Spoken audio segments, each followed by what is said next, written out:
Overcoming bad habits. Our lives are a reflection of our habits more than our education. After seeing the movie Conan the Barbarian, starring Arnold Schwarzenegger, a friend said, "I'd love to have a body like Schwarzenegger." Most of the guys nodded in agreement. "I even heard he was really puny and skinny at one time," another friend added. "Yeah, I heard that too," another one said. "I heard he has a habit of working out almost every day in the gym." "Yeah, I'll bet he has too." "Nah," said the group cynic. "I'll bet he was born that way." Besides, let's stop talking about Arnold and get some beers. This is an example of habits controlling behavior. I remember asking my rich dad about the habits of the rich.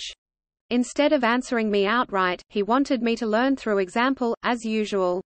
"When does your dad pay his bills?" Rich dad asked. "The first of the month," I said. "Does he have anything left over?" He asked. "Very little," I said.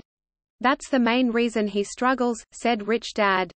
"He has bad habits. Your dad pays everyone else first. He pays himself last, but only if he has anything left over." "Which he usually doesn't," I said. "But he has to pay his bills, doesn't he?" "You're saying he shouldn't pay his bills?" "Of course not," said rich dad. "I firmly believe in paying my bills on time. I just pay myself first.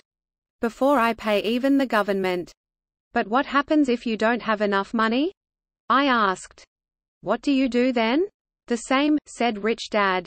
"I still pay myself first. Even if I'm short of money. My asset column is far more important to me than the government." "But," I said, "don't they come after you?" "Yes, if you don't pay," said rich dad. "Look, I did not say not to pay. I just said I pay myself first, even if I'm short of money." "But," I replied, "how do you do that?" "It's not how.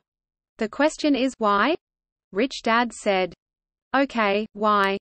"Motivation," said rich dad.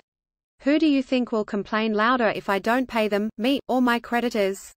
"Your creditors will definitely scream louder than you," I said, responding to the obvious. "You wouldn't say anything if you didn't pay yourself."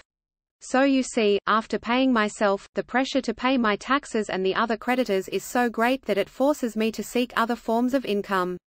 The pressure to pay becomes my motivation. I've worked extra jobs, started other companies, traded in the stock market, anything just to make sure those guys don't start yelling at me. That pressure made me work harder, forced me to think, and all in all, made me smarter and more active when it comes to money. If I had paid myself last, I would have felt no pressure, but I'd be broke. So it is the fear of the government or other people you owe money to that motivates you? That's right, said rich dad. You see, government bill collectors are big bullies. So are bill collectors in general. Most people give in to these bullies. They pay 'em and never pay themselves. You know the story of the 98-pound weakling who gets sand kicked in his face? I nodded. I see that ad for weightlifting and bodybuilding lessons in the comic books all the time. Well, most people let the bullies kick sand in their faces. I decided to use the fear of the bully to make me stronger. Others get weaker. Forcing myself to think about how to make extra money is like going to the gym and working out with weights. The more I work my mental money muscles out, the stronger I get. Now I'm not afraid of those bullies. I liked what Rich Dad was saying. So if I pay myself first, I get financially stronger, mentally and fiscally. Rich Dad nodded. And if I pay myself last, or not at all, I get weaker. So people like bosses, managers, tax collectors, bill collectors, and landlords push me around all my life, just because I don't have good money habits. Rich Dad nodded. Just like the 98-pound weakling. Overcoming bad habits. Our lives are a reflection of our habits more than our education. After seeing the movie Conan the Barbarian,